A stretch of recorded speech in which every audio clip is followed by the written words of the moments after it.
Você já refletiu sobre o que aconteceu com Jesus depois que ele expirou na cruz?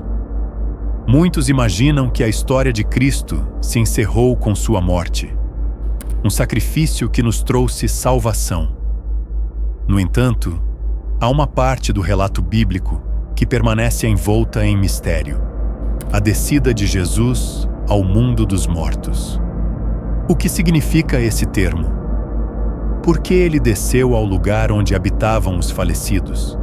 E como isso impacta a nossa compreensão da vitória sobre o pecado e a morte, não apenas fisicamente, mas também espiritualmente? Neste vídeo, embarcaremos em uma jornada para desvendar o verdadeiro sentido do inferno, conforme apresentado nas Escrituras. Nosso objetivo não é apenas repetir conceitos comuns, mas explorar o contexto original, esclarecer termos hebraicos e gregos e refutar interpretações equivocadas que se espalharam ao longo dos séculos.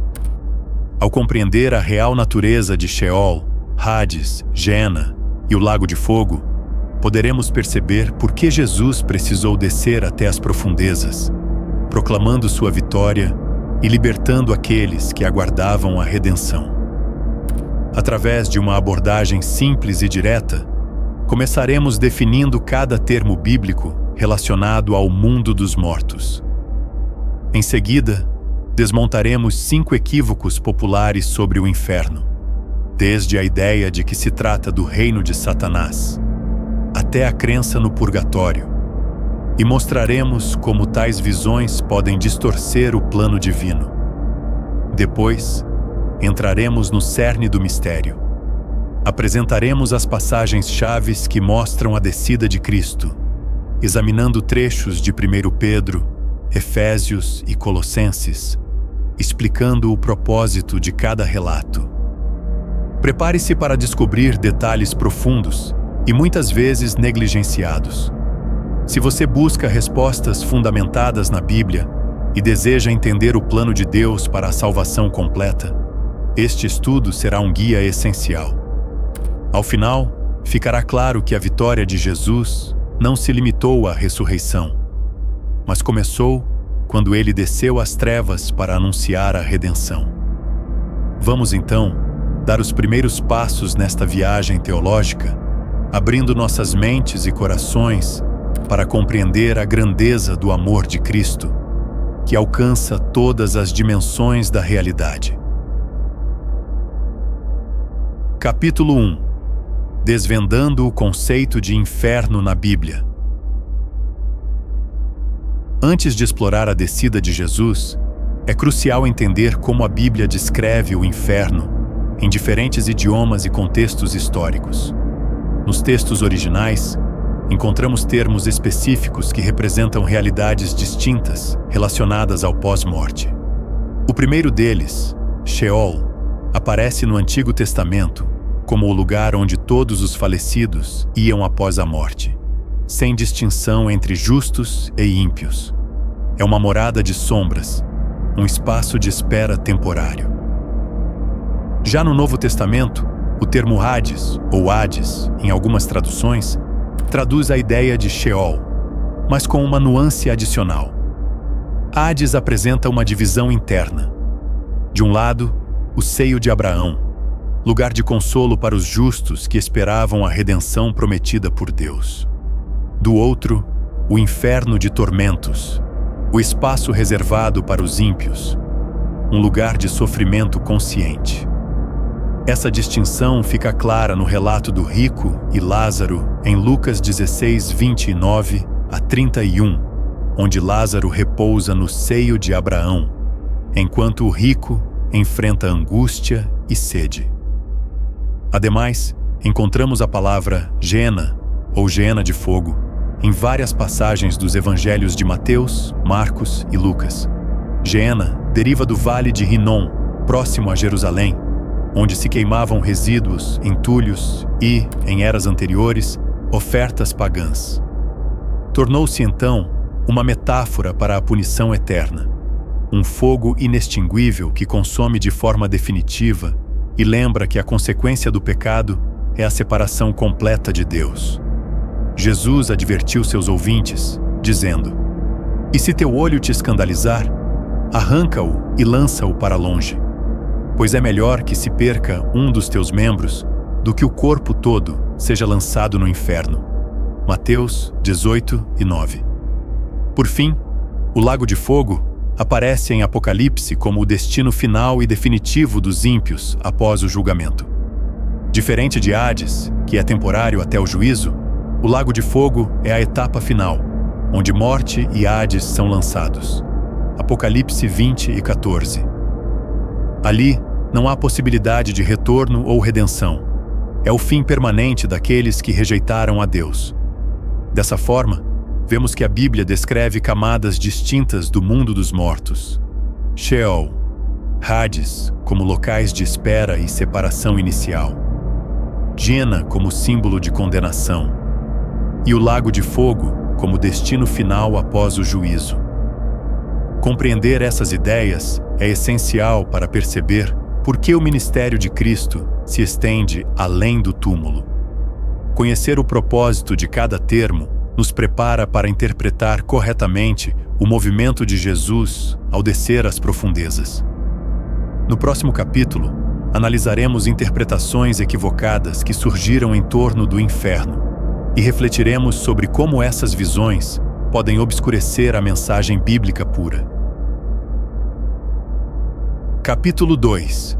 Equívocos comuns sobre o inferno. Ao longo da história, surgiram diversos mitos e concepções erradas acerca do que a Bíblia realmente ensina sobre o inferno.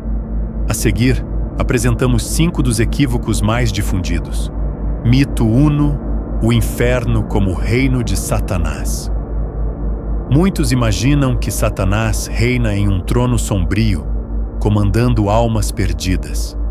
No entanto, a Bíblia não define o inferno como um reino ativo sob o domínio de Lúcifer.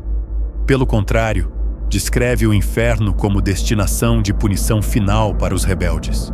Satanás, após sua queda, aguarda o julgamento. Não governa um reino próprio. No livro de Apocalipse, vemos Satanás sendo lançado no lago de fogo junto com seus seguidores.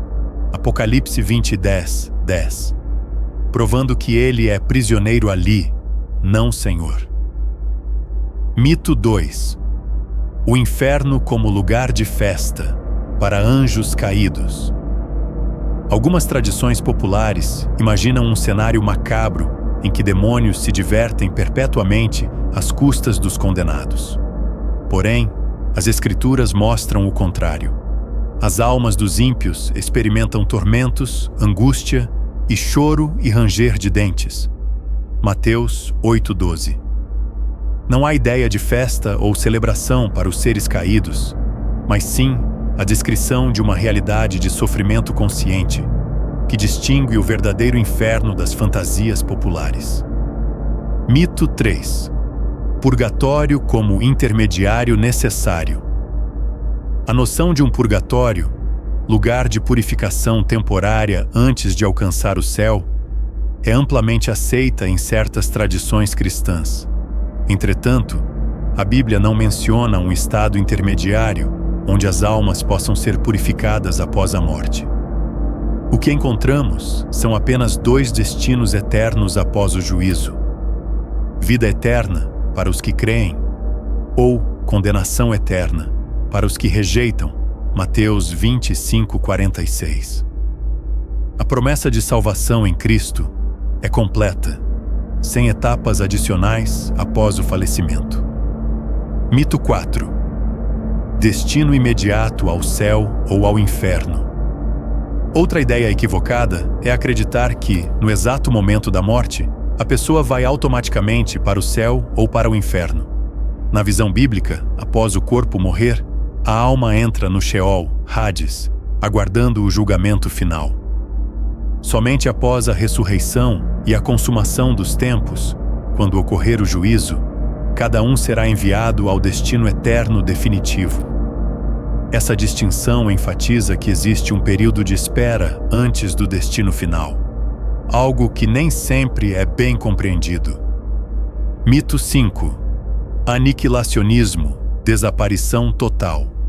Alguns defendem que as almas ímpias simplesmente deixam de existir após a morte ou após o juízo, negando qualquer sofrimento eterno.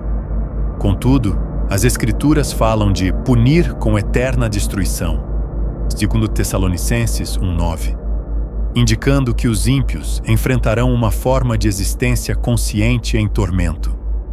Assim, não há aniquilação completa, mas perda eterna de comunhão com Deus acompanhada de angústia. Ao desmistificar essas concepções, aproximamo-nos do entendimento bíblico puro. O próximo capítulo mergulhará nas passagens que mostram a descida de Cristo ao mundo dos mortos e examinará o propósito dessa jornada surpreendente.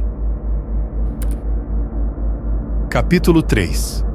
A descida de Cristo ao mundo dos mortos. O momento em que Jesus desceu ao mundo dos mortos é um episódio intrigante que vai além da crucificação e ressurreição. 3 passagens principais revelam esse evento. 1 Pedro 3:18-20. Pois também Cristo padeceu uma só vez por nossos pecados, e foi sepultado. Ao terceiro dia ressuscitou. Foi também e pregou aos espíritos em prisão. 1 Pedro 3:18-19. Aqui, espíritos em prisão, refere-se àqueles que viveram no tempo de Noé, rejeitando a mensagem de Deus. Antes da morte de Cristo, essas pessoas estavam confinadas em Sheol, aguardando o juízo.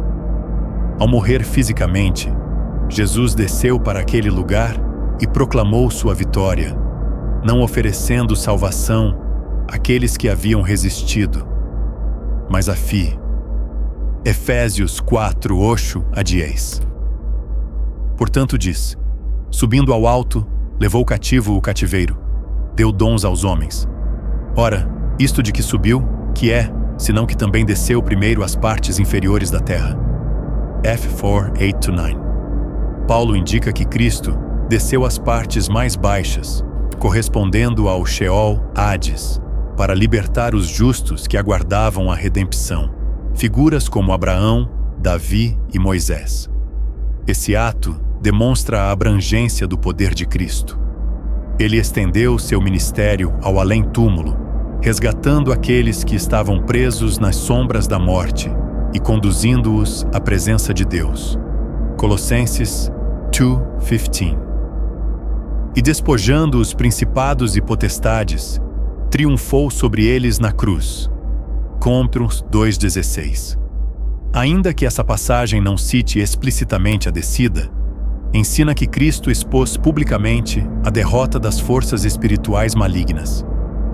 Ao descer ao mundo dos mortos, ele declarou seu triunfo diante de todo o poder satânico, evidenciando que nenhum domínio maligno poderia resistir à suprema autoridade de Deus.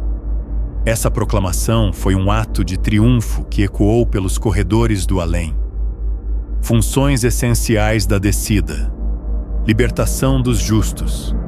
As gerações que viveram antes de Cristo, descritas como os santos que dormiram, aguardavam a manifestação do Messias. Ao descer, Jesus abriu caminho para que pudessem celebrar a presença de Deus fora das sombras de Sheol, trazendo-os para a luz. Proclamação de vitória. Aos espíritos rebeldes, Jesus declarou a vitória sobre o pecado e a morte. Esse anúncio marcou o ponto culminante de sua missão: conquistar definitivamente o poder que mantinha a humanidade sob o jugo do pecado. Essa jornada para as profundezas não diminuiu o poder de Cristo. Pelo contrário, tornou ainda mais evidente seu domínio absoluto. No momento em que ele ressurgiu, venceu não apenas a morte corporal, mas todos os poderes espirituais que se opunham à justiça divina.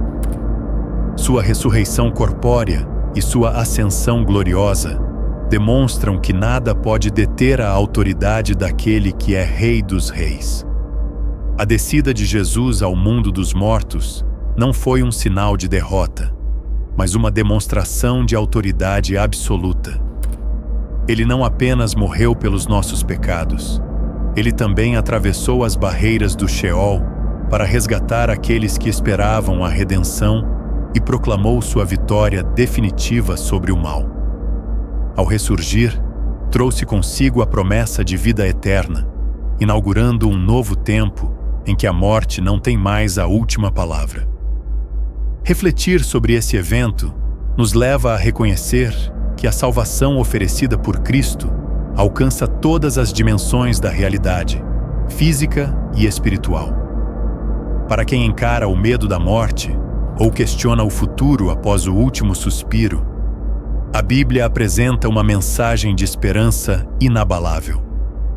Jesus venceu o inferno e abriu a porta para que todos que nele creem possam experimentar a verdadeira liberdade. Portanto, se hoje você se pergunta: o que isso significa